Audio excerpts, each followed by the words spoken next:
저 요즘 매일같이 떨어지는 주가를 보면서 어떻게 울상 짓는 분들도 계시고 요런 때 들어가야 되는데 라고 생각하시는 분들도 많으시죠.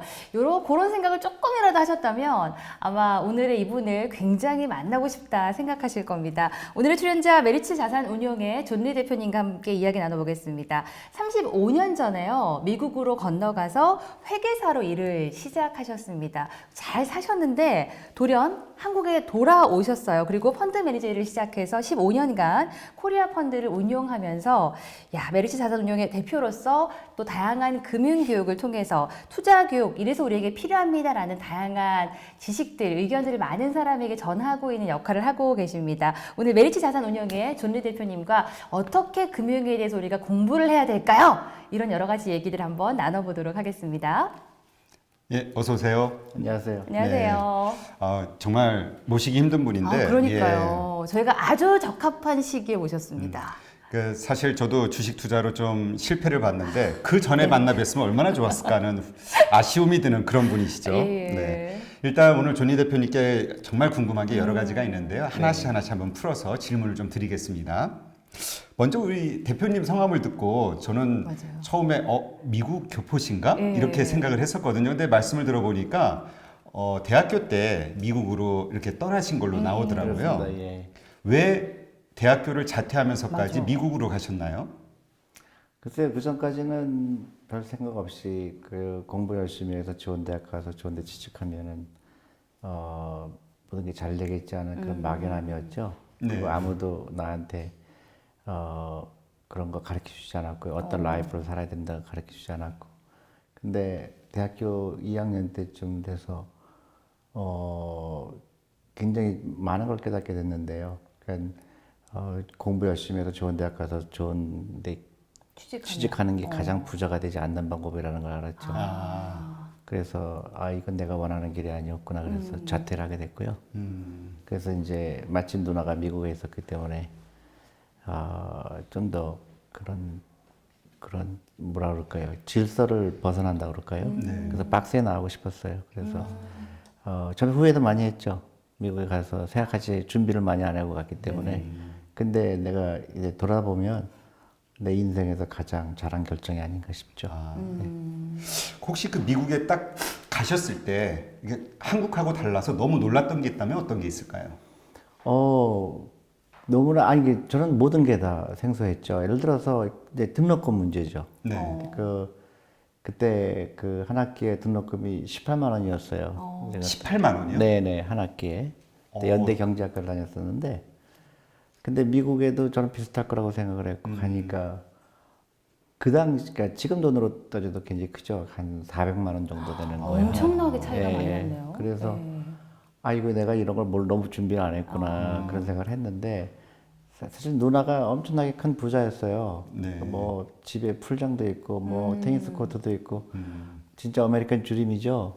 그래서 난 누나가 당연히 돈 대줄 거로 생각을 해서 누나한테 돈 대달라고 하니까 누나가 굉장히 의아하게 나를 쳐다보는 거예요. 너가 뭐 팔다리가 성한데 왜 그거를 누나가 대드는지 한 가지 이유라도 대라. 그러니까 근데 이제 그때 저는 너무 놀랬죠. 예. 그러니까 지극히 한국에서 그런 뭐 그 집에 누가 하나가 부자면 다 대주고 그런 그렇죠. 걸로 인정을 했는데 그렇죠. 도와주고. 누나는 너무나 나도 마찬가지로 내가 노력을 해서 벌었는 건데 왜 너는 그렇게 프리라이드 하려고 그러냐. 그때 내가 처음으로 돈에 대해서 깨닫게 됐고 누나가 너무 고마운 거죠. 지나고 나니. 그때 만약에 누나가 돈을 대줬으면 아마 또 그 돈에 대해 그 귀중함을 몰랐겠죠. 그래서 다 제가 했어요. 근데 미국이 그때 시스템이 너무 좋았던 건 전 400만 원이라는 돈이 너무 컸는데 학교 가서 얘기하니까 도와주는 프로그램이 있는 거예요. 그래서 오히려 돈이 남았어요. 예. 다 여기저기. 장학금으로 미국은 장학금이라고 안 그래요. 파이낸셜 에이드라고 그래요. 뭐 그래서- 차이가 있나요? 그렇죠. 장학금은 이제 공부 잘하는 걸 주는 거고. 근데 제가 그렇죠. 한국에서 온 지 얼마 안 되는데, 근데 파이낸셜 에이드라는 건 뭐냐면, 그 한국도 도입할 필요가 있어요. 돈이 없는 사람들한테 국가가 돈을 대줘요. 나라에서 네. 예. 그래서 주정부에서 대주고, 국가에서 대주고, 공부 잘하는 건 전혀 상관이 없어요. 그래서 미국의 아이비리그 같은 경우는 약 50% 학생들이 1차 남편 안 내고 다녀요. 아, 그래요? 네, 이게 한국도 대학교에 가난한 학생들, 공부를 하고 싶으나 집안이 어려운 학생들은 그런 제도가 필요하죠. 그건 스칼라십이 아니에요. 스칼라십은 공부 잘하는 사람들. 네네. 그렇죠. 그거는 이제 예외적이고요. 보통 파이낸셜 에이드라고 그래요. 그래서 보조금이죠. 그러니까 공부를 하고 싶은데 그 굉장히 중요한 거는 그 사회적 약자가 신분을 넘을 수 있는 유일한 방법이거든요. 그러니까 가난이 대를 잇지 않게 하기 위해서 그게 한국도 도입이 필요하다고 생각해요. 그렇군요. 네네. 지금 그래도 한국에서는 이 경우에 따라서 돈을 빌려 쓸 수 있는 제도들이 조금씩 생기고는 있는데, 예. 빌리는 거는 이제 빚을 지게 되잖아요. 그렇죠, 맞아요. 예. 이렇게 빌려주는 게 아예 주는 거예요. 그냥 주는 거? 그럼요. 그리고 내가 그러니까 예를 들어서 내가 대학교 어플라이 하잖아요. 네네. 그러면 양쪽을 어플라이 해요. 하나는 내가 공부를 잘해서 이 학교에 들어갈 수 있는 자격을 보는 거고, 네. 하나는 내가 돈이 필요하다. 돈이 없다. 네네. 그럼 양쪽에 파이낸셜 에이드도 신청하고 그 대학교 어플라이 네네. 들어가기 위해서 신청. 이 두 개가 절대로 얘기를 안 해요. 아, 서로가. 네, 왜냐하면 내가 예. 혹시 돈이 없다 그래서 불리움을 당할까봐. 그 배려가 대단하죠. 그렇게 좋은 기회로 저는 그런 거 공부를 몰랐어요. 하셨고. 그래서 돈이 없어갖고 급해갖고 예. 학교 가서 막 물어보고 하니까 받을 만큼 다 받았죠. 근데 만약에 누나가 돈을 줬으면 안 해. 또 그런 것도 안 하고 적당히 그냥 했겠죠. 그때 누나가 그럼 누나가 도와줘야지 그랬으면 오늘 이 자리에서 이런 인터뷰는 없었을지도 모른다. 그런 그럴 얘기일 수도- 수도 있겠어요. 그럴 수도 있죠. 예. 그래서 이제 등록금은 해결이 됐지만 이제 또 먹고 사는 게 있잖아요. 그쵸. 학교 기숙사비도 내야 되고 또 그 책도 사야 되고 그런 거는 이제 다 스스로 돈을 벌었죠. 근데 그런 경험들이 쌓여서 그런지 선택하게 된 직업이 펀드 매니저였어요, 그죠? 꼭 펀드 매니저 할 생각은 없었고요. 네네. 이제 그 직업을 하다 보니까 이제 처음에 이제 공인회계사로 시작을 하다가 7년 정도 일하다가 이 투자에 굉장히 관심을 갖게 됐어요. 네네. 그래서 근데 마침 그 같은 건물에 그 스커더라는 회사를 우연히 알게 됐습니다. 그래서 너무너무 가슴이 뛰는 회사였어요. 세계 최초의 자산형 회사였고 예. 너무 좋은 얘기를 많이 들어서 거기에 그냥 내가 똑똑하고 들어갔죠. 그러면 먼저 일하고 싶다고 하신 거예요? 그때 그 회사가 이제 신기하게 나를 쳐다봤고요. 그리고 거기서 이제 많은 저의 그 뭐라 그럴까요? 그 커리어를 지금의 나를 만든 사람들을 만나게 됐죠. 네. 그래서 저한테는 굉장히 혹시 한국인으로서는 처음으로 아니요, 처음은 아니었는데 굉장히 드문 케이스였죠. 네, 그 뭐라 그럴까요? 그 거의 한 95%가 백인이고, 네네. 네, 흑인은 뭐 청소하는 사람 정도 있는 거고, 그 동양 사람은 없었죠. 네, 네. 그 굉장히 그 저한테 럭키한 케이스죠. 네, 이렇게 들어가서 많이 변했다 이런 말씀을 언뜻 하셨는데 그렇죠. 들어가서 어떤 점들이 구체적으로 좀 바뀌기 시작하셨나요? 그러니까 그 내 옆에 있는 방에 있는 그 사람들의 유명한 펀드 매니저들이었어요. 네네. 그러니까 근데 저한테 깜짝 놀라게 했던 거는 내 옆에 있는 사람이 좀 이제 돌아가셨어요. 이제 병이 걸려서. 근데 그분이 저한테 많은 영향을 줬죠. 그분은 주식은 파는 게 아니다. 파는 순간 사지 말았어야 된다는 얘기를 했어요. 그래서 이게 무슨 예. 한 번도 들어보지 않은 얘기인데. 우리는 팔려고 사잖아요. 네, 근데 주식으로 파는 순간 처음부터 사지 말았어야 된다는 얘기를 철학적인 얘기를 했고, 그다음에 그 회사가 이 롱텀 인베스트먼트 장기 투자 네네. 그거를 근데 장기 투자가 몇 년이냐? 20년, 30년. 주식으로. 네, 그게 인베스트먼트다. 그리고 회사에 투자하는 거지 주시장에 투자하는 게 아니다. 여러 가지 나한테 한 번도 안 들어본 얘기를 하게 됐고요. 그리고 그분들이 특히 또 한국을 되게 좋아했고요. 그래서 한국도 같이 왔고 네네. 기억이 나는 게 있어요. 그 옛날에 90년대 초반에 한국에 와서 왜 한국 사람들은 통일의 준비를 안 할까 굉장히 궁금하게 그런 게 굉장히 저한테 그 다음에 탈북자가 많이 생길 텐데 네네. 왜 그런 준비를 안 하느냐. 그 당시는 생각하기 힘든 거였죠. 그 다음에 한국에 대해서 일본하고 비교했을 때 한국이 훨씬 더 유망하다고 생각했던 회사인데, 근데 여러 가지 케이스로 그 한국에 대해서 실망을 많이 했죠. 그런 시스템이라든가 교육 시스템이나 이런 걸 보고 한국은 왜 일본을 따라갈까 그런 좀 안타까움이 있었죠. 근데 그런 생각을 가지셨으면서 미국의 생활을 맞아. 정리하고 한국으로 오셨단 말이에요? 왜 오신 거예요? 여러 가지가 이유가 있었습니다. 우리 팀은 한 25년을 같이 일했어요. 네. 저는 미국에 있었지만 이제 제가 한국에 팀을 빌드했거든요. 네. 근데 안타깝게도 그 스커다라는 회사가 도이치뱅크에 팔려요. 근데 도이치뱅크하고 저희하고 너무 안 맞았고 또 그거 플러스 또 하나는 그래서 이제 라저드라는 회사로 갔는데 거기 굉장히 좋은 회사인데 그런 생각이 드는 거예요. 그러니까 35년 전에 미국에 간 것처럼 또 한번 새로운 걸 해보자. 도저히 한국은 너무나 잘못된 투자 문화, 너무나 그 사람들 특히 서민들이 노후 준비가 안 돼 있고 이 빈부격차가 계속 커질 것 같고요. 그리고 절대 신분 상승이 일어날 수 없는 나라. 그래서 그리고 특히 아까운 게 그렇게 금융 문명국인 나라. 그래서 우리가 한국에서 좀 그런 면에서 좀 우리가 좀 이바지할 수 있는 부분이 있지 않을까 그렇게 생각하는 거죠. 이제 그런 좋은 생각을 가지고 이제 한국에 오셨습니다.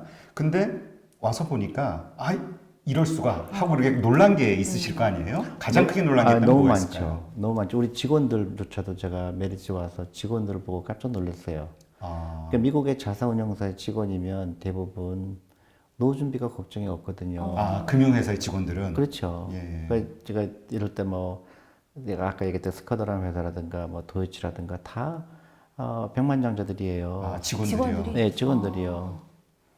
근데 그건 너무나 당연한 거거든요. 예. 근데 지금 저희 둘이 같이 그래요? 다 부자예요? 이렇게 다 놀라는 것만 봐도 대부분 부자죠. 예. 왜냐하면 그런 금융교육을 어렸을 때 배웠고요. 그리고 물론 이 월급도 많은 경우도 있지만 어쨌든 간에 그렇게 바보 같은 짓을 안 하죠. 사교육비를 쓴다든가 그런 거를 인베스트먼트로 바꾸는데 한국 사람들은 전혀 그런 계획도 없고 500만 원 월급쟁이가 200만 원을 과외비로 쓰고 맞아요. 있고 예. 그래서 이 사람들은 저를 어떻게 보면 거의 미친 거죠. 그러니까 밸런스가 되지 않는 라이프 네네. 생활. 그 다음에 이게 자기가 나이가 먹었을 때 어떤 라이프 살 건가에 대한 계획이 전혀 없고. 그러니까 미국은 그게 시스템적으로 돼 있고 개개인도 있지만 나라가 정부가 그렇게 할 수 있도록 강제도 하고 있고요. 그래서 자연스럽게 그런 문화죠. 근데 이제 부모들이 보통 이제 자녀에 대한 교육비를 많이 쓰는 이유 중에 하나가 아이가 잘 돼서 결국 부자가 되게 하기 위해서 잘 살게 하기 위해서 자기가 투자를 하는 거거든요, 부모가. 물론이죠. 근데 그 투자가 잘못된 거라고 생각하시는 거죠? 아주 지극히 잘못된 거죠. 왜 그렇게 할 수 있을까요? 얘기를? 왜냐하면 생각을 해보세요. 아이한테 100만 원, 200만 원 과외비를 했어요. 근데 그 아이가 공부를 잘하는지 못하는지 모르죠. 그렇죠. 예. 근데 공부하기 싫은 애예요. 그럼 걔는 무지하게 불행한 라이프를 살아요. 공부하기 싫은 애를 학원에서 밤 11시 엄마 때문에 하잖아요. 네. 그 아이는 무지하게 불행하죠. 근데 그 돈이 쓰레기통에 버린 거잖아요. 그러면 만에 하나 그 아이가 공부를 잘했어요. 그래서 좋은 대학교 갔어요. 근데 그동안 돈 쓰레기통에다 버린 거를 다시 찾아올 수 있나요? 그러니까 금융 지식이 없고 이 라이프에 대한 자기의 라이프가 아니라 남의 라이프를 살았기 때문에 그래요. 옆집에 이렇게 하니까 나도 해야 될 것 같고 예. 옆집애가 과외비 쓰니까 나도 해야 될 것 같고 다 같이 망하는 시스템이에요. 그러니까 전 세계에서 가장 자살률이 높은 나라, 그리고 가장 노후 준비 안 된 나라, 그리고 가장 그러니까 애를 안 낳잖아요. 요즘에. 그렇죠. 그러니까 다 이게 어떻게 그러니까 미국에서도 영어로 뭐라 그러냐면 전염병이라고 얘기를 해요. 그러니까 에피데믹 디지스라고 그래요. 그러니까 잘못된 금융 지식이 한 집에서 옆집으로 옮겨갔는데 한국은 다 전염병에 걸린 거예요. 특히 어머니들이. 그러니까 아이를 잡아요. 그래서 아이는 절대 행복한 라이프를 살지 않아요. 예. 근데 그것 때문에 온 가족이 물에 빠지는 거예요. 그래서 한국에 와서 내가 그렇게 부를 수 있는 게 제발 애들을 해방시키고 그 정도로 투자를 하고 그리고 노후 때까지 다 잘 살 수 있다. 근데 몇 가지 라이프 스타일을 바꿔야 된다. 라이프 스타일을 바꿔야 예. 돼요. 근데 한국은 전염병에 걸리는 나라예요.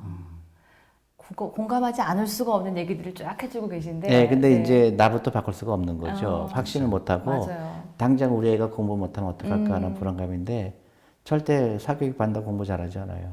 맞아. 그래서 이민을 가는 사람들의 대부분의 그 이유 중에 하나가 아이 교육을 위해서. 정말. 근데 가가지고 더 교육을 많이 시키는 건 아니거든요. 네네. 말씀하신 대로 그런 편안한 아이가 하고 싶은 대로 놔두는 건데. 미국은 무조건 애를 재우라 그래요. 왜 이렇게 애를 고생시켜? 그거 그러니까, 아니야. 그러니까 애가 왜냐면 그 유태인 교육이에요. 유태인 교육은 뭐냐면 다 천재라는 거예요. 그렇죠. 하나하나가. 근데 공부가 아닐 수가 있는 거예요. 너는 공부로 천재구나. 너는 스포츠로 천재구나. 너는 뭐 예술인으로 천재구나. 한국은 전부 수능 시험이 있는 맞아요. 거예요. 예. 얘가 스포츠를 하고 싶은 애인데 밤 11시, 12시까지 학원에 있다고 애도 불행하고 또 거기에 사교육비 들어가고 온 집안이 망하는 거예요.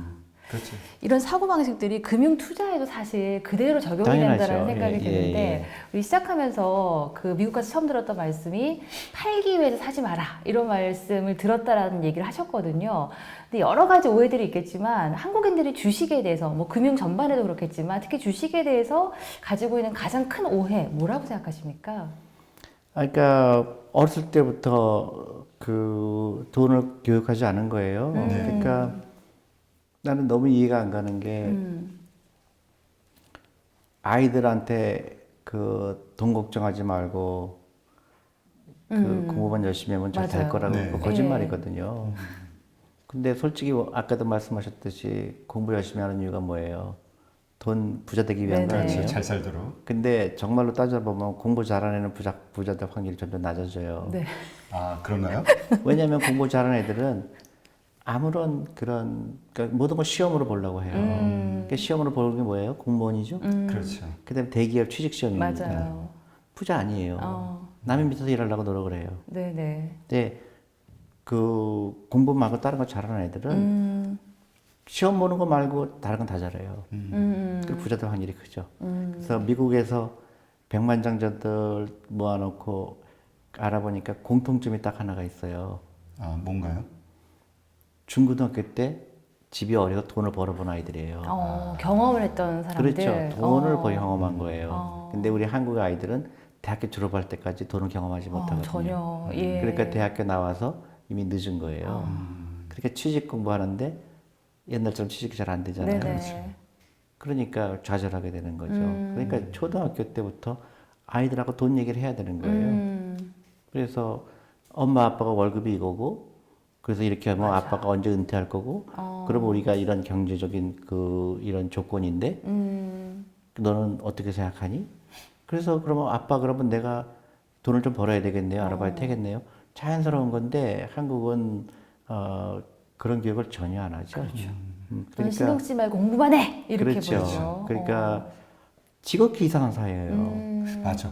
좋은 대학만 가면 다 해결돼. 맞아요. 절대 그렇지 이러잖아요. 않아요. 예. 부자 중에서 좋은 대학 나온 사람 있어요? 솔직히 굉장히 부자 중에 큰 부자 중에서 좋은 대학 나온 사람이 없어요. 예. 그러니까 우리 애가 공부 못하는 거는 전혀 하자가 아니에요. 근데 그거를 극복할 줄 알아야 돼요. 근데 한국에 있는 우물안의 개구리처럼 살면 그 너무나 아까운 돈이 투자로 돼 있지 않고 쓰레기통에 매일 버리는 거죠. 사실 주식 투자라는 것도 10,000원, 20,000원 사본 사람이 10만 원, 20만 원도 생각해서 그렇죠. 살 수 있고. 그러니까 예. 워런 버핏처럼 초등학교 때부터 하는 거죠. 그리고 그 아이가 50대까지, 60대까지 하면 지금 주식시장이 이렇게 폭락일 때 계속 더 사는 거거든요. 기계적으로. 그렇죠. 요새 또 한참 주식 네. 이슈가 그리고 내가 폭락해서. 당장 은퇴할 거 아닌데 네네. 20년 있다 할 건데 30년 있다 할 건데 웬 떡이에요. 근데 존리 대표님이 하셨던 말씀 중에 특히 한국인이 많이 이해하지 못하는 말 중에 하나가 주식 투자는 필수입니다. 이런 말씀 하신 걸 제가 그렇죠. 기억을 네. 하거든요. 네네. 근데 그 말 들으면 대개 한국인들은 돈이 있어야 주식 투자하지 뭐 필수로 어떻게 그게 이런 아니죠. 말 그러니까 예를 하거든요. 들어서 네. 영어로 그런 게 있어요. 그러니까 돈 생기면 대부분의 사람들은 이렇게 여유자금으로 주식 투자해야 된다고 하잖아요. 네. 그러면 대부분의 사람들이 아유 뭐 그런 얘기 하지만 내 여유자금이 없는데 그런 얘기 하잖아요. 네네. 그러니까 정말로 틀린 말이거든요. 어. 그러니까 가장 중요한 사람이 누구죠? 내가 돈 생기면 본인이잖아요. 나. 예. 그렇죠.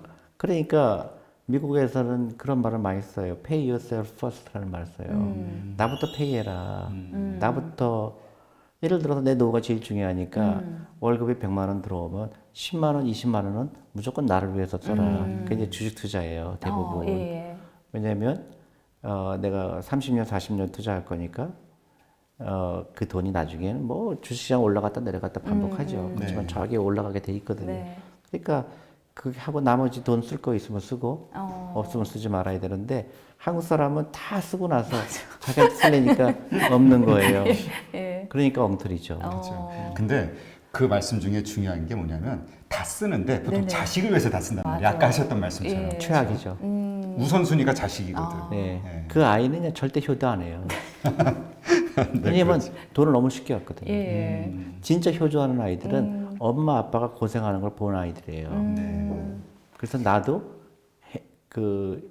돈을 벌어야 되겠구나 그런 생각을 갖게 하는 거거든요. 근데 대부분 엄마 아빠는 그걸 안 보여주려고 그래요. 그렇죠. 그러니까 그 아이들은 돈이 한 살 떨어진 걸로 알거든요. 그러니까 내 친구들도 보면 아이들이 경쟁력이 너무 없는 거예요. 한 번도 돈을 안 가르쳤는데 갑자기 돈 벌어오라 그러면 맞아요. 그렇죠. 그 아이는 예. 뭐야 아빠 여태까지 그런 얘기 안 해놓고 그러니까 그게 전반적으로 한국 사회가 이상하게 돼 있는 거예요. 전 세계에서 볼 수 없는 현상이 있어요. 그러니까 돈을 쓰레기통에 갖다 버려놓고 애한테 아빠가 돈 쓰레기통 버는 거 다 벌어오라 그러는 거거든요. 그렇죠. 참 맞는 말씀이고 네네. 모두가 문제의식은 갖고 그렇죠. 있는데 참 그걸 고치기가 어려워요. 아까 말씀처럼 그런 환경이면 나는 바꾸겠는데 내가 먼저 이렇게 바꾸기는 힘들어. 아니에요. 이런 생각들. 아니에요. 그렇지 않아요. 저는 그래서 제가 버스 투어를 다니는 이유고 네. 내가 한국에서 할 일이 생겼구나 하는 게 아이들 해방시키고 싶고요. 또 그 아이들이 행복한 라이프를 살게 하고 싶고 그다음에 나는 한국을 보면서 낭떠러지로 달려가는 것 같아요. 다. 지금 이 은퇴하고 나서 절벽이거든요. 네네. 돈이 없잖아요. 맞아요. 근데도 불안하면서도 계속 쓰레기통에다 돈을 버리고 있어요. 사교육비로. 그래서 그 라이프 스타일을 네. 나라도 살아야 된다고 생각을 해야 돼요. 보이잖아요. 예를 들어서 내가 500만 원 월급쟁인데 예. 그렇죠. 150만 원 아이들을 쓰면은 그 150만 원을 인베스트먼트로 투자를 바꿨을 때는 엄청나게 큰 돈이 돼요. 네네. 근데 여유자금이라는 말씀을 많이 하셨는데 사실 여유자금에 대한 개념도 우리는 좀 굉장히 다른 것 같아요. 그러니까 저희 같은 경우에 100만 원을 벌면 5만 원, 10만 원도 여유자금이니까 주식을 살 수 있잖아요. 근데 야, 5만 원, 10만 원 들고 주식 사가지고 그치. 뭐 얼마나 그래요. 오르시나 요만큼 이런 사가지고 생각을 언제 많이 부자 해요. 절대 안 그래요. 예. 그게 복리의 마법이에요. 그렇죠. 예를 들어서 제가 그 얘기를 많이 하지만 커피값 사 먹는 거 가지고 주식 투자해라. 그러면 놀랄 일이 일어날 거다. 맞아. 그러니까 미국에는 그 퇴직연금 제도가 있어요. 401k라는 게 네. 월급의 10%를 강제로 하는 거예요. 아 무조건요. 네. 근데 60세까지 못 찾아요. 아 그래요? 네. 꽤 많이 꾸준히 쌓이겠네요. 그렇죠. 그런데 내가 예. 만약에 2천만 원 월급장이면 1년에 10%면 얼마예요? 200만 200만 원이잖아요. 원. 한 달에 네. 20만 원이에요. 예. 15만 원이죠. 예. 네. 작은 돈 아니에요. 그렇죠. 그게 60년, 그러니까 싸요. 60세까지 되면 놀라웠게 되는 거예요. 그래서 미국에서 백만장자가 거기서 대부분 나와요. 아, 우리 국민연금 같은 거네요. 그냥 그렇죠. 월급에서 아니죠. 탁탁 뛰는. 국민연금은 미국에도 국민연금 제가 네. 소셜 세큐리티 텍스라고 있어요. 네. 그것만 갖고 안 되는 거죠. 그러니까 한국도 국민연금만 갖고는 안 되죠. 예.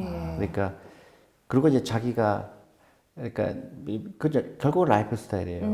내가 돈이 만약에 100이 들어오면 내가 어떻게 쓰고 있는가. 네. 근데 일단 빚을 없애야 되고 마이너스 통장 없어야 되고 크레딧 카드 없어야 되고. 네. 그래서 저는 자동차 팔으라고 하는 얘기예요. 어, 자동차만 팔아도 사람들 자동차 팔아고 막 웃어요. 그 얼마나 된다고 이러죠. 예, 근데 그 자동차 팔면 한 달에 약 80만 원 세이브 하거든요. 그거를 주식에 투자하는 거예요. 맞아, 매달 나가는 돈에 그럼요. 주유비 이것저것 많이 그렇죠. 나가죠. 그리고 라이프 스타일, 그리고 사교육비 없애고, 예. 그리고 빚 다 없애고 네. 하면 노후 준비 끝난 거예요. 저도 계속 뜨끔거리는 게 15만 원, 20만 원 옷 한 벌 사면 후딱이거든요. 근데 그거를 주식 투자해야 할지라는 생각은 이만큼도 못 해봤던 것 같아요. 그래서 예. 저희가 도대체 아무리 강의를 하고 해도 사람들이 액션에 옮기기 힘든 거예요. 네. 그래서 네. 우리가 이 앱을 통해서 펀드 가입하는 거를 만들었어요. 그래서 네네. 하루에 10,000원씩 해라고 제가 캠페인을 이제 11월부터 시작해요. 네. 어렵지 않다. 하루에 10,000원씩 해라. 충분히 하죠. 일수 찍는 기분이에요.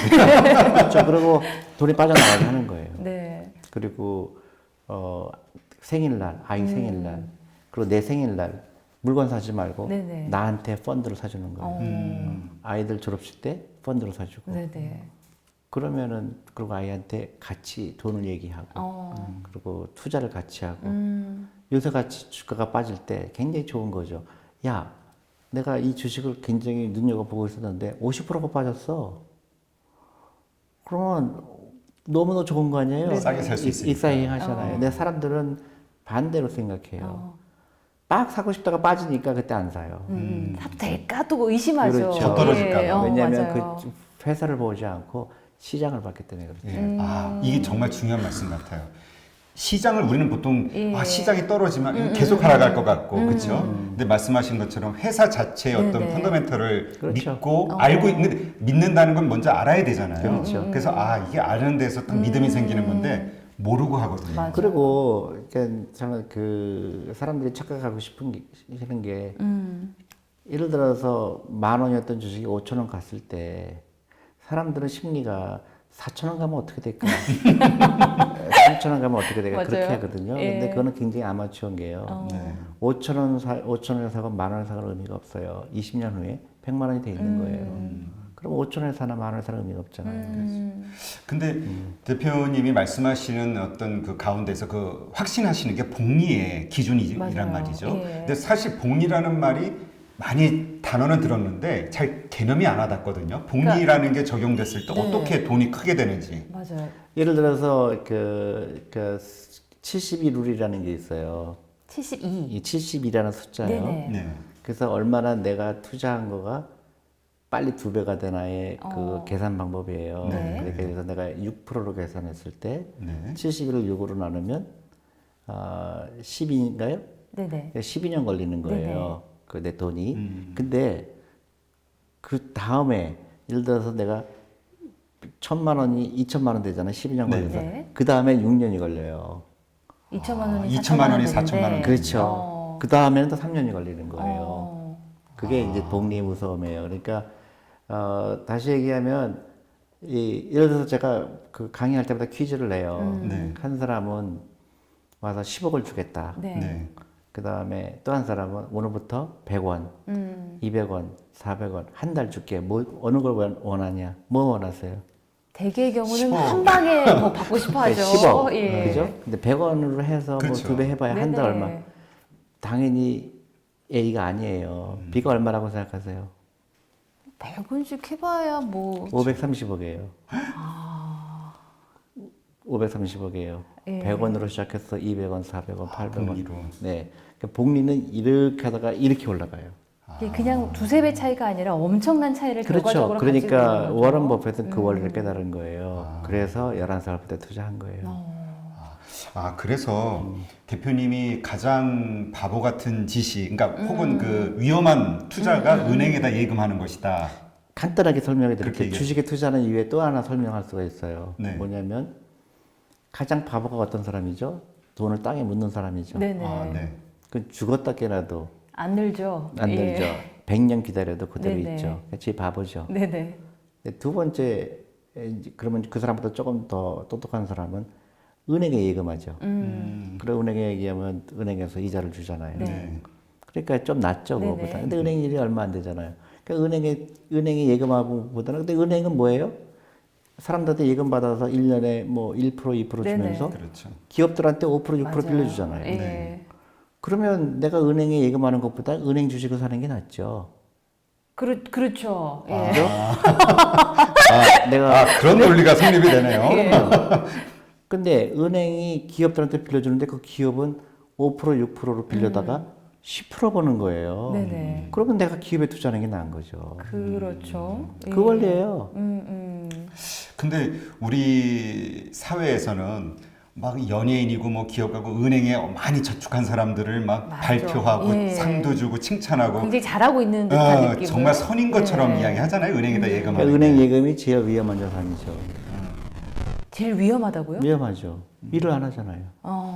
돈을 그대로 묻어두니까. 예. 30년 기다렸는데 조금 늘어난 거예요. 네네. 내가 주식에 투자해서 30년 기다렸으면 훨씬 더 크죠. 그러니까 그렇게 야 은행이 잘 안전해라고 하는 분들 중에 은행에 넣으면 그래도 까먹지는 않잖아 이런 이유를 많이 얘기하시는데 이게 주식에 대한 가장 큰 오해에서 오는 것 같아요. 그렇죠. 예. 그러니까 따져보세요. 네. 지금 삼성전자라든가 우리가 알고 있는 기업들 30년 동안 어떻게 움직였는데 보시면 알아요. 야, 이거를 왜 안 했을까? 네네. 근데 3년을 보거나 3개월을 보거나 하면 주식하면 안 되죠. 네. 그렇죠. 네, 그러니까 그런 교육을 안 받아본 거죠. 그러니까 아이들한테 어렸을 때도 가르치고 사교육비 아이들 펀드를 사주고 그 다음에 매일매일 커피 사 먹는 돈 10,000원을 투자하라는 거죠. 네네. 그러면 다 문제가 돼요. 그리고 잘못 나가고 있는 건 사교육비, 그 다음에 자동차.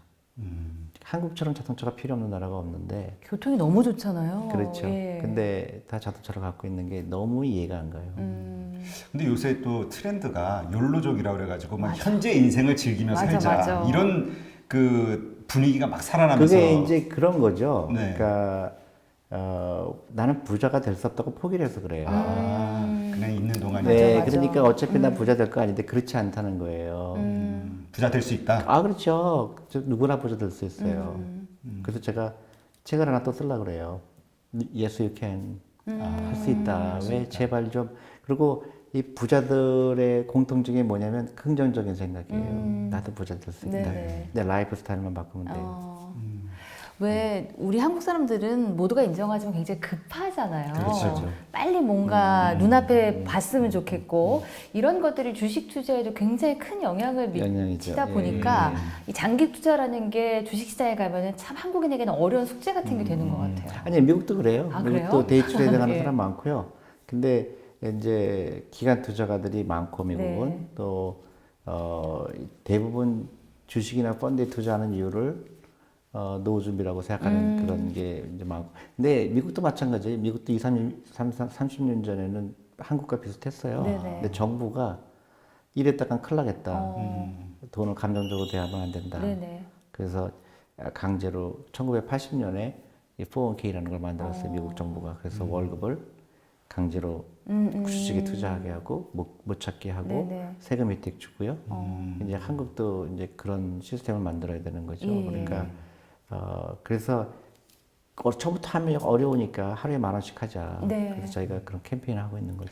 근데 그 대표님 말씀을 들으면 참 맞는 말씀이거든요. 근데 그 지금 한국의 금융 상품으로 나와 있는 많은 펀드들이 있고 뭐 있지만 거기도 보면은 이 거래율이라고 그러죠. 왜 회전율이라고 샀다가 팔고 샀다 팔고 뭔가 단타처럼 거기도 상당히 심하더라고요. 수익률도 그렇게 높지가 않고. 그렇죠. 이게 뭐 제대로 가고 있는 건가요? 아니면 이게 뭐가 문제인 건가요? 아니요, 그러니까 제가 한국에서 좀 안타깝죠. 예. 그러니까 이 기관 투자가들조차도 그 주식에 대한 이해가 부족하고 그래서 그리고 이제 문제는 수수료가 너무 비싸요. 그래서 저희가 그래서 앱을 개발한 거예요. 네네. 직접 우리가 펀드를 팔게 하고 매일매일 10,000원씩 할 수 있는 시스템을 네네. 만들기 위해서. 그래서 결국은 수수료가 중요하죠. 그 수수료가 미국도 마찬가지로 지금 그 수수료 때문에 엄청난 경쟁이 일어나고요. 그래서 결국 수수료가 많이 낮아질 것 같고요. 그리고 이제 그 투자가 입장에서는 단기간에 그 성적에 연연하지 말고요. 작년에 좋은 성적을 냈다고 내년에도 좋아지는 건 그렇죠. 아니고 네. 그보다는 이 철학이 어떤가 펀드 매니저가 그리고 이 펀드가 어떻게 누가 운영하고 그리고 그 아까 말씀하신 회전율이 높은가 낮은가 특히 중요하죠. 회전율이 100% 이상 되면은 그 사실 문제가 있는 펀드죠. 그런 건가요? 보통 한 우리 같은 경우는 한 20% 정도 회전율이죠. 아, 20%. 네, 그러니까 그 얘기는 뭐냐면 우리가 어떤 주식은 뭐 10년, 20년 갖고 있지만 어떤 그러니까 평균적으로 5년은 갖고 있는다는 거죠. 한번 주식을 사면. 그렇군요. 그러니까 전에 그 어떤 분이 그런 말씀을 하시더라고요. 투자자는 목적이 이익이지만 뭐 공인중개사나 아니면 무슨 금융중개 하시는 분들, 펀드가 됐든 뭐 증권회사가 됐든 여기는 거래가 목적이다. 맞아. 거기서 나오는 수익을 예. 내기 위해서 이런 얘기를 하시더라고요. 아, 그건 오해예요. 그런가요? 예, 그거는 그렇지 않고요. 근데 이제 수수료가 비싸니까 요새같이 이자율이 낮은 상태에서는 그런 건 좀 챙겨야 되는 부분이죠. 그 수수료가 비교를 했을 때 수수료가 비싼 거는 피하는 게 좋죠. 이렇게 막 교육을 통해서 또 다양한 방식을 통해서 이렇게 주식에 대해서 오해를 풀고 나 이제 좀 장기적으로 적은 돈이라도 꾸준히 한번 도전해 봐야 되겠다라고 생각을 했는데 그 다음에 오는 숙제가 뭘 사야 돼? 이거잖아요. 메리츠 거 사면 돼요. 메리츠에서 네. 소개하는 펀드 아니면 주식? 아니요. 그러니까 우리가 메리츠가 이 앱으로 다운로드 받게 돼 있거든요. 네네. 그러니까 굉장히 쉽게 만들었거든요. 그러니까 아이들한테 하루에 10,000원, 만 원. 그러니까 이 핸드폰으로 할 수가 있는 네네. 우리가 자산운용 사건 최초예요. 아시아 최초예요. 아, 그게 그러면 펀드에 투자하는 건가요? 아니면 주식? 펀드에만. 아, 펀드에. 네. 그러니까 저희가 펀드를 만드는 회사잖아요. 예. 네. 그러니까 우리가 공장이에요, 쉽게 얘기해서. 그러니까 직접 하는 거죠. 그 수수료가 반으로 줄어들 수 있죠. 그러면 네. 이제 궁금한 거는 그 펀드를 운영하시는 건 이제 어쨌든 대표님이시니까 이게 우리 팀이죠. 예, 그 메리츠 그 예. 이제 믿으시는 팀들이고 그러면 그 대표님이나 그 팀들이 앞으로 정말 전망이 괜찮다라고 생각하는 산업 분야는 어디가 맞아요. 있을까요? 그러니까 투자하시는 분야들. 저희가 특히 관심을 가지는 건 이제 헬스케어. 헬스케어. 맞아요. 그다음에 바이오도 이제 셀렉티브하게 해야 되지만 그다음에 테크놀로지 회사들이고요. 그리고 이제 그쪽 그다음에 엔터테인먼트 그러니까 저기 그런 우리 한국의 한류나 이런데 그리고 여행 그런데 저는 애견 시장도 굉장히 큰 발전 가능성이 있지 않을까 이런. 네, 근데 이제 상장 회사가 없으니까 아, 그렇죠. 있다면 굉장히 좋을 수 있죠. 좋을 수 있을 예, 것 같다는 예, 생각하는데 아직 없군요. 예, 공부가 덜 됐습니다. 예. 또 창업하는 거 아니에요? 근데 자, 그 네. 예전에는 그 대표님이 그 예전에 코리아 펀드 운영하시고 하셨을 때에도 재미 보셨던 게 뭐 삼성전자라든가 현대자동차라든가 대형 산업 제조업체들이었지 않습니까? 근데 이거에 대한 미래 전망은 어떻게 보세요? 그러니까 전통주들. 그 스테이지가 있죠. 네. 제가 코리아 펀드 운영할 때 옛날에는 이제 노동집약적이었던 거 그렇게 돈을 많이 벌었는데 그 지나가면서 이제는 그 장치 산업, 네. 철강이라든가 제지라든가 그렇게 벌었고요. 이제는 그런 거 이제 중국에 밀릴 수밖에 없죠. 그러면 이제 부가가치가 높은 거죠. 그러니까 테크놀로지라든가 아니면 바이오라든가 헬스케어라든가 그건 어쩔 수 없는 분야고요. 그리고 이제 주식은 한국만 투자하는 게 아니라 전 세계에 투자해야 되는 거고 저희가 그런 펀드들이 여러 개 있죠. 글로벌하게 투자해야 되죠. 그러면 그러한 말씀하신 서비스 분야 혹은 산업 분야에서 정말 우수하다고 생각되는 그 기업들을 어떻게 골라내세요? 그렇죠. 궁금해요. 그게 쉽게 얘기해서 그거죠. 그러니까 뭐 그렇게 어려운 건 아니에요. 그러니까 제일 중요한 거는 내가 이 회사에 투자하는 거는 내 노후잖아요. 네. 그렇죠. 그러니까 제일 중요한 게 뭘까요? 경영진이죠. 네네. 네. 동업하는 거니까. 그렇죠. 그렇죠. 그러니까 이 사람들은 동업하고 싶은가. 네네. 그 다음에 이 사람들이 어떤 아이디어로 회사를 설립했을까. 또 이제 그 CEO라든가 경영진이 똑똑한 것뿐만 아니라 도덕성, 그리고 그 산업, 그 네네. 회사가 속한 산업, 그런 것도 중요하고요. 그 다음에 그 회사가 운영하게 되면 이제 그 영업 보고서가 있잖아요. 네네. 그거 읽어보면 다 나오거든요. 회사가 어떤 물건을 만들고 시장은 어디고 그다음에 전 세계 경쟁 회사가 어떻고 그러면 되게 재미있죠. 그러니까 그리고 우리가 또 주위에 많이 아는 주식들이거든요. 우리가 매일 카카오 하면서도 카카오 주식 살 생각 안 네네. 하잖아요. 네. 예를 들면 주위에도 많이 볼 수가 있고요. 그러니까 밥 먹듯이 주식 사는 거예요. 이 회사 너무 재밌다. 그런 마음을 갖고 이 회사 나 관심 갖고 싶어. 내가 이 회사랑 같이 일해보고 싶어. 이런 마음이 드는 회사의 주식을 산다라는 얘기인 그렇죠. 거고. 네. 예. 네. 그럼 펀드 같은 경우는 운영 회사를 그러면은 그렇죠. 잘 찾아봐야 된다는 얘기겠네요. 그렇죠. 예. 근데 운영에서 수수료가 중요하죠. 네네. 그리고 아까 말씀하셨듯이 펀드 매니저가 너무 샀다 팔았다 하는 펀드는 그게 좋은 펀드가 아니죠. 보통 현재 한국의 그 평균 펀드들의 그 거래 회전율이라고 그러시나요? 예, 그게 어느 정도 되나요? 몇 프로 정도? 많이 내려왔어요. 그러니까 한 7, 8년 전만 해도 막 2000%까지 가졌어요. 10,000%도 있었어요. 엄청나네요. 그러니 수수료가 엄청나게. 그것도 그렇지만은 그러니까 도박인 거죠. 그렇죠. 근데 이제 한국도 이제 펀드 매니저들이 똑똑해지기 시작했고, 네네. 그래서 많이 내려왔어요. 그래서 한 100%에서 한 200% 평균적으로. 100%에서 200% 정도. 근데 내려왔죠. 많이. 근데 이제 대표님은 이제 20%선 정도. 예, 제가 코리아 펀드 할 때는 1년에 한 13%? 그러니까 사면 일단 안 판다라는. 그렇죠. 오랫동안 갖고 있는 그러니까 갖고 거. 있는 예. 깔고 앉아 있는 거죠. 그러니까 비가 오나 눈이 오나. 그럼 언제 파세요? 그래도 언젠가 팔아야 되잖아요. 아니요. 그러니까 정말로 이 회사에 문제가 없으면 팔 이유가 없죠. 여러분들 재벌 회장들 팔아요? 아니죠. 그러네요 또. 예. 네. 어. 다 부자 됐잖아요. 예. 옛날에 회사 작았어요. 어. 안 팔죠. 네네. 똑같아요. 내가 회사 주인 하나 똑같이 생각하는 거예요.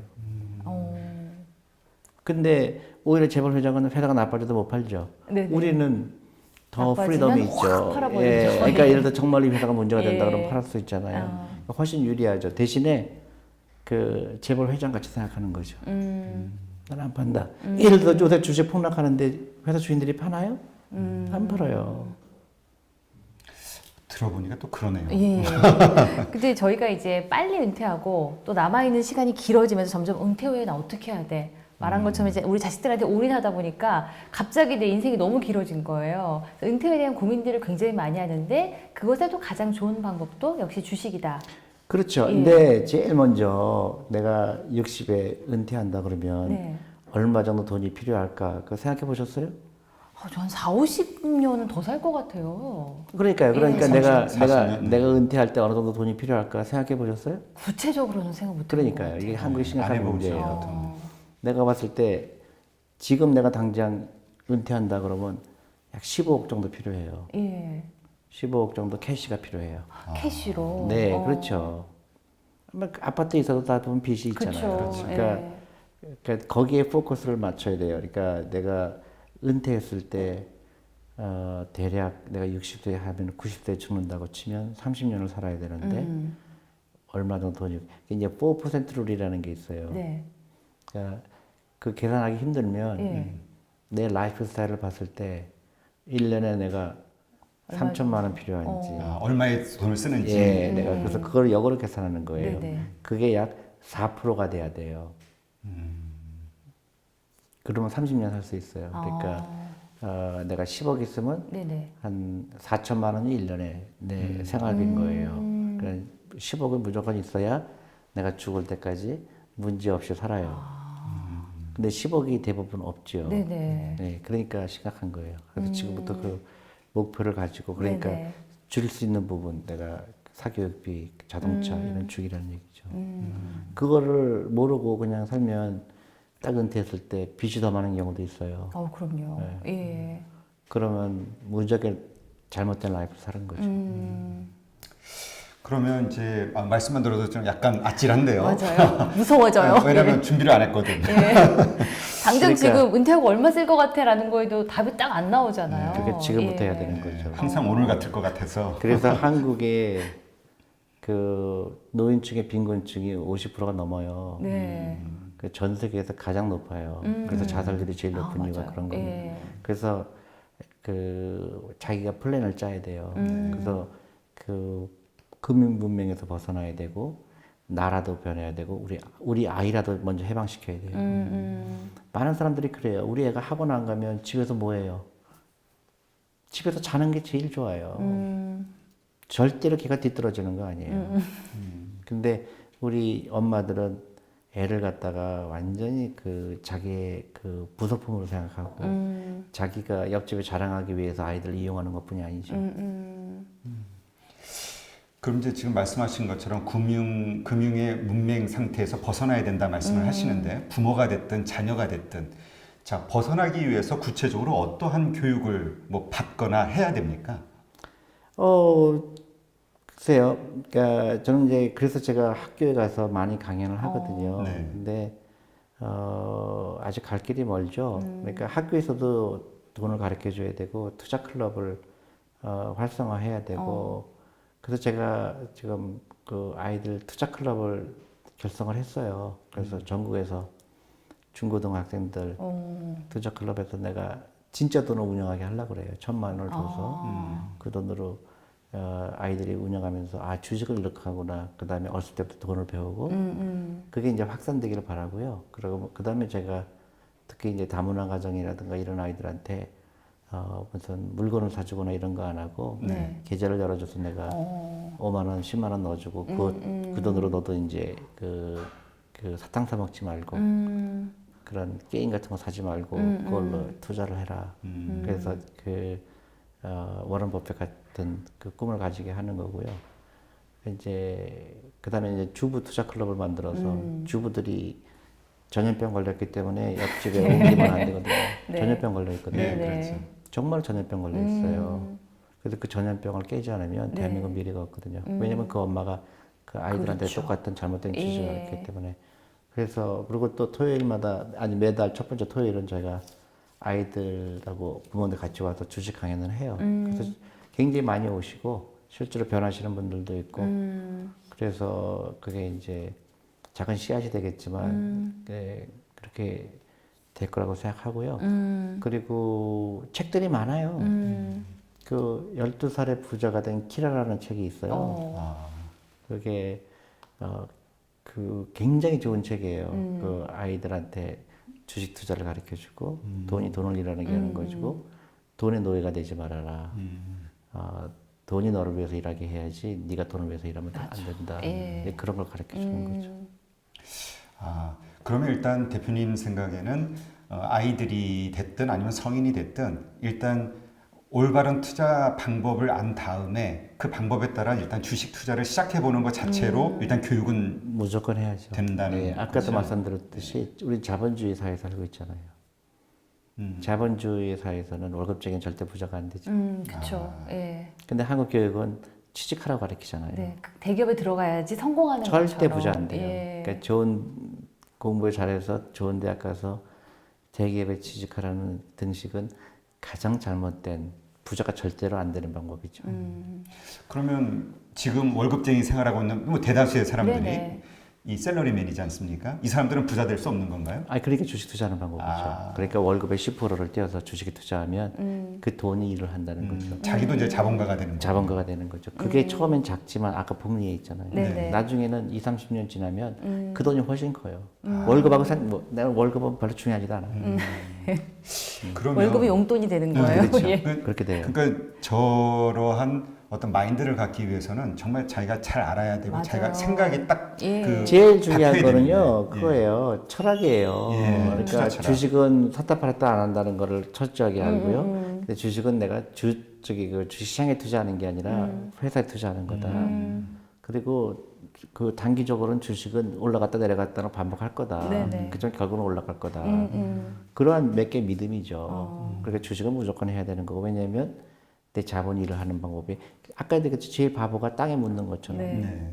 그 다음 바보가 은행에 넣는 거거든요. 그 다음 바보가 그죠. 그러면 내가 은퇴를 5년밖에 안 남으면 주식 비중을 줄이는 거고 은퇴를 만약에 내가 30살이다 그러면 아주 맥시멈으로 주식에 투자해야 되는 거예요. 그러니까 그런 현명함이 필요한 거죠. 우리 애는 10살인데 네. 걔는 앞으로 60살가 되려면 50년인데 걔한테 과외비 쓰는 거를 다 펀드로 투자하는 거죠. 사실 생각해보니까 저희는 어떤 대학교를 졸업하기 이전까지 돈이랑 친해질 계기가 별로 없었던 것 같아요. 그냥 제가 너무너무 슬퍼요. 중고등학교 강의 가면 너무나 미국에서 들어보지 못한 질문을 받아요. 대표님은 돈이 이렇게 좋으세요? 맞아. 돈에 대해서 악으로 표현해요. 맞아요. 맞아요. 예. 그래서 너 돈을 싫으니? 좋아요. 근데 왜 그런 질문을 하지? 그러네요. 그러니까 뭔가 우리 마음에는 부자가 되고 싶은 욕망이 다 있는데 그걸 겉으로 표현하면 내가 뭔가 적응해지는 것 같은. 그렇죠. 그러니까 아주 잘못된 교육을 받은 거죠. 그러니까 돈을 이해하지 못하는 거죠. 그래서 내가 얘기하죠. 난 아저씨가 돈의 노예, 적어도 돈의 노예는 아니다. 난 돈이 있기 때문에 네. 내가 남한테 아쉬웠고 구신 걸 필요 없다. 그게 돈으로부터 독립하는 거다. 너 돈 없으면은 하기 싫어도 뭐 억지로 해야 되고 감옥까지 가고 그러지 않느냐. 그래서 그 파이낸셜 프리덤이다. 자유를 얻는다. 자유를 얻으려면 돈이 필요하다. 네네. 근데 너는 왜 돈이 싫다고 얘기하니? 그러니까 그때 가서는 그렇군요. 그렇게 하는 거예요. 근데 그게 학교에서 잘못 가르쳐져 있고요. 부모도 잘못 가르쳐줬고 사회가 잘못 가르치는 거예요. 한국 TV를 보세요. 전부 괜찮아 그러잖아요. 힐링 프로그램이에요. 너 괜찮아. 여행 가고 먹고 절대 괜찮지 않죠. 괜찮지 않다고 가르쳐야지. 근데 괜찮은 것처럼 포장하고 그러니까 계속 더 있는 가난해지는 거죠. 거예요. 예. 더 라이프는 더 힘든 거예요. 내가 고민이 있으면 풀어야 되는데 술 먹는다고 달라질 거 없잖아요. 근데 한국은 술 먹는 문화예요. 잊어라. 네네. 너 현실 괜찮아. 도피.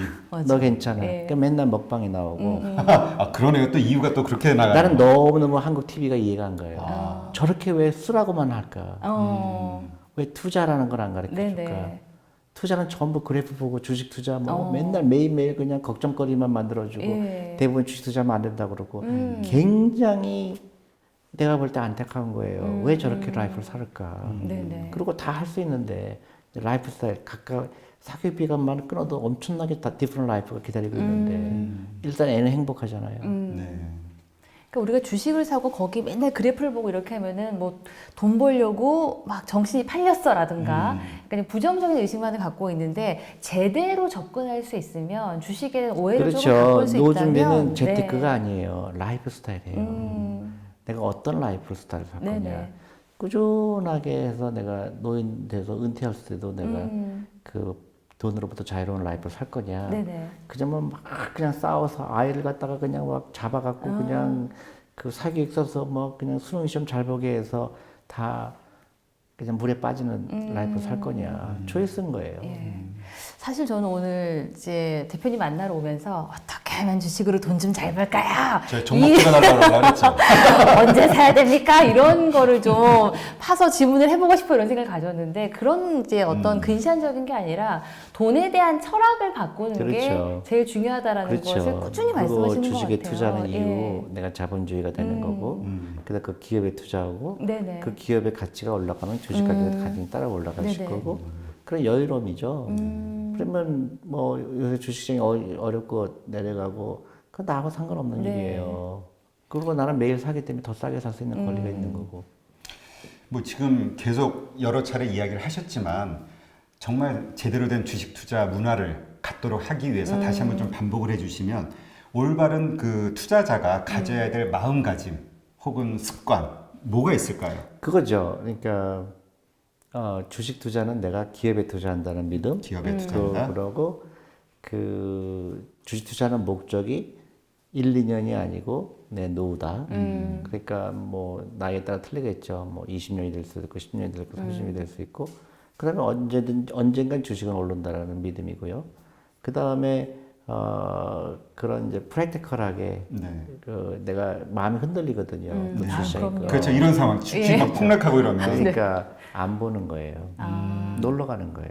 근데 매번 보잖아요. 사람들은 매일매일 체크하고. 그러니까 남을 따라하면 안 되죠. 그럼 남하고 다른 생각을 했죠. 네네네. 시장을 보니까 그렇대잖아요. 그렇지. 기업을 봐야지. 그 자기가 예. 일을 하려고 그래요. 회사 직원 일을 하거든요. 내가 투자하는 회사 직원 일을 하잖아요. 근데 자기가 일을 하려고 그래요. 샀다 팔았다. 그러니까 나는 지금 전혀 걱정이 안 되는데 주식 가격이 오늘 뭐 5% 빠졌다, 6% 빠졌다 나는 걱정이 안 돼요. 네네. 내 개인적인 거는. 근데 이제 고객들이 막 아파하겠죠. 근데 네. 내 개인적으로는 나도 많이 투자가 돼 있잖아요. 네. 저는 걱정이 전혀 안 되거든요. 왜냐면 경험을 여러 번 했으니까. 네네. IMF도 겪었고, 뭐 리만도 겪고, 결국 올라가요. 근데 중간중간에 그런 일이 일 때마다 싸게 살 수 있는 권리가 주어진 거예요. 또 올라가게 돼 있어요. 근데 그렇게 사이클에 반복해도 네. 사람들은 똑같은 결정을 내려요. 그렇죠. 잠을 못 자고, 네. 또 막 팔고. 예. 그러니까 그게 안타깝죠. 근데 그런 이유 중에 뭐 여러 가지가 있겠지만 개인 투자자들은 보통 왜 신용 미수 그 뭐 신용 그런 건 대출 있죠. 받 네, 그러니까 네. 주식 담보로 대출 받아서 막 더 사잖아요. 그런 것 때문에 아마 더 불안해할 수도 있는 것 그렇죠. 같아요. 그래서 아까 얘기했듯이 여유자금을 하는 네. 거죠. 욕심내는 순간 뭔가 다 틀어지기 그러니까 그것도 시작하는 라이프 것 스타일이에요. 같아요. 예. 그러니까 내 라이프 스타일 여유롭게 내 월급의 10%, 15% 근데 나를 위해서 쓰인다. 그리고 매일매일 한다. 커피값 아끼는 거 한다. 예. 굉장히 그건 어려운 일이 아니거든요. 그리고 아까도 말씀하셨듯이 사교육비 100만 원 쓰는 순간 100% 없어진 네. 거잖아요. 예. 그거는 굉장히 안 아까워요. 안 아까워하죠. 예. 근데 자기가 100만 원 투자했는데 20만 원 손해 보면 막 네네. 잠을 못 자잖아요. 난리 납니다. 참 그 심리가 참 묘하네요. 그러니까 금융 문맹이죠. 네. 그게 문맹이기 때문에 그래요. 그리고 자본주의에 대한 확신이 없고 그리고 즐겁지가 않은 거예요. 그래서 네. 미국에도 부자 보면 부자들의 공통점이 몇 개가 있어요. 항상 긍정적인 생각. 한국에서 사람 만나면 너무나 그 뭐라 그럴까요? 부정적인 게 많아요. 주신 얘기하면 웃기지 마. 그다음에 아무것도 들으려고 하지 않는 네. 거예요. 그런 사람이 너무 많아요. 그러니까 왜냐면 해피한 라이프가 아니기 예. 때문에 아이들도 해피하지 않고 부부도 해피하지 않은 거예요. 또 아이들 때문에 아이들 공부 못하면 또 와이프가 남편한테 또 바가지도 걸고 네. 또 그 학원비 많이 쓰니까 또 남편은 맞아. 걱정하고 그러니까 다 뒤죽박죽인 거예요. 네. 그리고 또 하나 그 주식 투자하는 사람들 가운데 뭐라 그러죠? 내가 지금 그 단어가 생각이 안 나는데, 그러니까 좀 잘못된 투자 습관을 가지고 그 뭐라 그러죠? 왜 코스피하고 코스닥 이렇게 나뉘어지지 네네. 않습니까? 자기가 투자한 주식에 대해 확신을 못 갖는 이유 중에 하나가 한국 기업이 과연 10년, 20년 후에도 계속 지속적으로 성장할 수 있을까? 한국 기업은 반짝했다가 무너지지 않을까? 글로벌 시장에서는 네네. 이러한 생각들을 가지고 있는 분들이 의외로 많더라고요.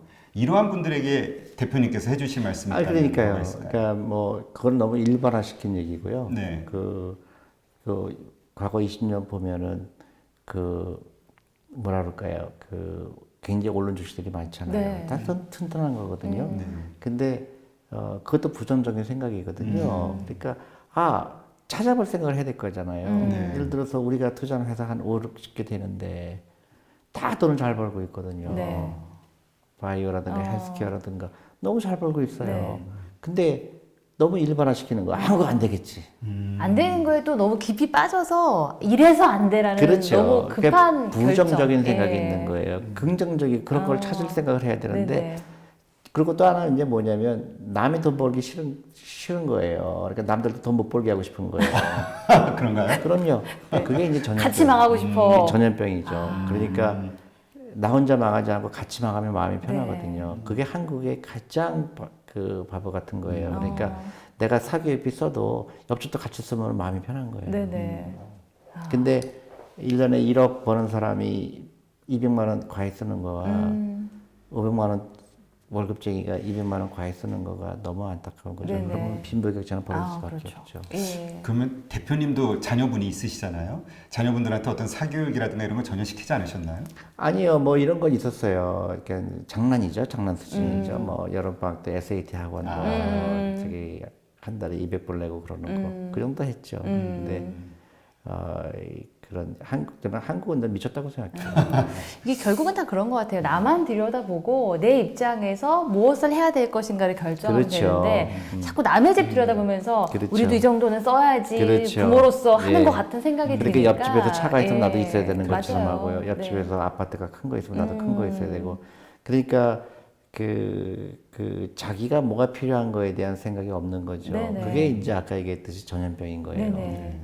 그러니까 옆집에 생기는 일이 나한테 영향을 끼치는 거거든요. 그게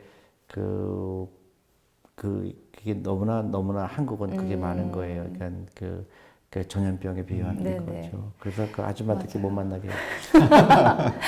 나 이거 주식 사야 돼 말아야 돼 이런 생각이 혹시나 요즘엔 들고 계시다면 옆에 다 보지 말고 나만 본 다음에 그럼요. 지금 내가 너무 필요 없이 쓰고 있는 돈이 뭐가 있지?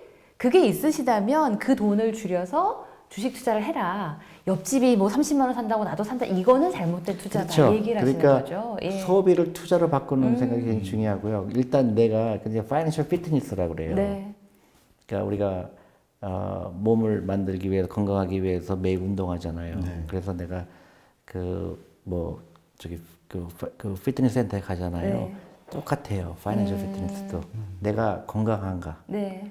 내가 빚이 너무 많지 않은가, 내가 그 빚 갚느라고 허덕이지 않는가. 그래서 제일 중요한 게 일단 크레딧 카드 빚은 무조건 갚아야 되고요. 네. 두 번째로 자동차를 팔아야 되고, 네. 그리고 이제 과외비 끊어야 되고, 그러면 이제 그 내 재산이 이제 불어나기 시작하죠. 그렇죠. 여윳돈이 생기니까. 예. 그것부터 시작해야 되는 거죠. 당장 시작해야 되는 거죠. 그리고 애는 무지하게 해피할 거고. 나는 여윳돈이 생기고 우리 자녀들은 행복해지고, 네. 그다음에 남편도 예 행복해지고, 부부 관계 네. 좋아지고. 그렇죠. 예. 그러니까 이게 의식 교육이 돼야 되네요. 그렇죠. 의식 개혁이 돼요. 옆집하고 다르게 해야 돼요. 옆집하고 반대로 하면 무조건 성공해요. 네. 이런 얘기를 쭉 들으면서 우리 존니 대표님의 머릿속에는 앞으로를 위해서 어떤 생각들이 담겨 있을까? 요것도 궁금해하시는 분들이 많을 것 같아요. 그러니까 이제 예. 저는 그 사실은 은퇴하고 싶은데 은퇴를 못 하게 됐어요. 아, 왜요? 예, 너무 안타까운 거야 한국이. 예. 그래서 내가 할 수 있는 일을 찾아야 되겠다 하는 게 제가 이제 그 앱을 개발한 이유가 네. 모든 국민들이 앱을 다운로드 받기를 원하고요. 하루에 10,000원씩 하는 거를 캠페인 하려고 해요. 예. 그래서 증권에 가서 오늘 10,000원어치 펀드 사주세요. 그러면 증권회사가 좋아하지 않겠죠. 그러니까 저는 부자들보다도 네. 매일매일 그 월급쟁이들 그런 사람들한테 노후 준비하는 거를 데일리 네네. 그러니까 매일매일 할 수 있는 거를 하려고 하고 그거를 지금 실천하려고 하죠. 네. 그래서 아이들 네네. 그다음에 그런 저기 경제적으로 어려운 아이들 그냥 1,000원, 2,000원씩 하게 하는 거고 그게 이제 회원이 100만 명, 200만 명이 되면 저는 이제 은퇴할 수 있겠죠. 이 단편적으로 한국 사람들 너무 은행에만 목매달아요. 은행에 맡기는 것은 가장 부질없는 겁니다. 이런 말만 들었다거나 주식 투자는 필수입니다. 이 말만 듣고 에휴 다 돈 있으니까 그렇게 얘기하는 거지라고 한 번이라도 생각하셨다면 왜 그런 말을 하게 됐을까를 한 번만 더, 한 시간만 그럼요. 더 내 입장에서 네. 생각해보는 예. 그런 필요가 있을 것 같다는 생각을 다시 한번 하게 그러니까요. 되네요. 그러니까 예. 워런 버핏은 11살부터 주식 투자했듯이 네. 우리 애들이 부자 되려면 1살 때부터 하는 게 좋죠. 우리부터 한 그러니까. 10,000원씩부터 시작을 해봅시다. 뭐 어떻게 저 변하는지. 여기 오면서 저 구두 싸게 파네 이런 생각을 했었는데 그 돈을 구두를 왜 사? 그걸 주식을 주식을 사야지. 하는 걸로. 예. 그럼요. 그리고 그 가능한 소비를 예. 줄이고 또 하나 이게 부자처럼 보이지 말고 부자가 되라는 미국 아, 속담이 이건 정말 있어요. 명언이신 것 같아요. 맞다. 예. 대부분 부자처럼 보이려고 하거든요. 예. 비싼 백을 사고 맞아. 비싼 구두를 사고 그게 다 가난하게 되는 지름길이죠. 예. 그러니까 저는 대표님 말씀 중에서 요 말씀도 참 마음에 와닿지만 제 마음에 가장 크게 와닿은 말은 소비하지 말고 투자해라. 그렇죠. 이 말이 네. 정말 와닿죠. 그렇죠. 그 대부분 그 내가 소비하는 돈이 얼마나 큰 돈이 될 거라는 생각을 잘 못하거든요. 예. 그러니까 save now, power later 그런 말이 있어요. 커피값으로 주식 사라 이건 정말 상상도 안 했던 그러니까요. 얘기거든요. 그러니까 10,000원씩 하라는 거예요. 예. 오늘 저기 다운로드 받으세요. 네네. 네, 알겠습니다. 네. 오늘 이제 네. 이렇게 존니 대표님이 오셔가지고 우리 금융과 또 주식 투자에 대해서 네네. 정말 올바른 말씀을 많이 해주셔서 정말 감사합니다. 저도 네네. 개인적으로 많은 걸 배우고 또 깨닫는 그런 시간이 됐던 것 같아요. 실천이에요. 예. 예, 깨닫는 걸로 끝나면 안 돼요. 예, 알겠습니다. 일단 다운로드 받고 받고 10,000원부터 원부터 시작해서 시작하는 걸로. 투자를 한번 해볼게요. 예. 네. 자, 그럼 이제 오늘 이 방송을 보시는 많은 시청자들이 있으실 텐데요. 네. 그분들에게 뭐 편안하게 하시고 싶은 말씀 하시면 됩니다. 예, 저는 너무나 많은 분들이 잘못된 그 금융 지식 때문에 노후 준비를 너무나 못 하시고요. 그다음에 주식에 대한 두려움, 특히 요새 주식시장이 어려우니까 더 그런 마음이 생길지 모르겠는데 조금 다른 면에서 보면 기간을 조금 늘려보면 지금이 가장 주식 투자하기 좋은 때입니다. 그래서 그런 거 두려워하지 마시고 꼭 주식 투자 하셔야 되고요. 펀드나 주식에 반드시 해야 되고 자녀분들 꼭 그 금융교육을 시켜야 되고요. 특히 많은 한국 사람들이 갖고 있는 문제점들 사교육비 그리고 그 잘못된 금융 지식 때문에 우리 자녀들도 같이 부자 되는 길이 멀어지고 있습니다. 그래서 여러분들이 오늘 당장 생각을 바꿔야 될 거면 생각을 바꾸셔야 되고요. 그 다음에 투자를 하는 방법, 그 다음에 매일매일 조금씩 부자 되는 연습을 하시기 바랍니다. 감사합니다. 네, 감사합니다. 네, 오늘 말씀 고맙습니다. 네. 매일매일 부자 되는 습관, 저희부터 먼저 시작해보는 걸로 다운로드 하겠습니다. 받고 다운로드 예. 투자해보죠, 우리.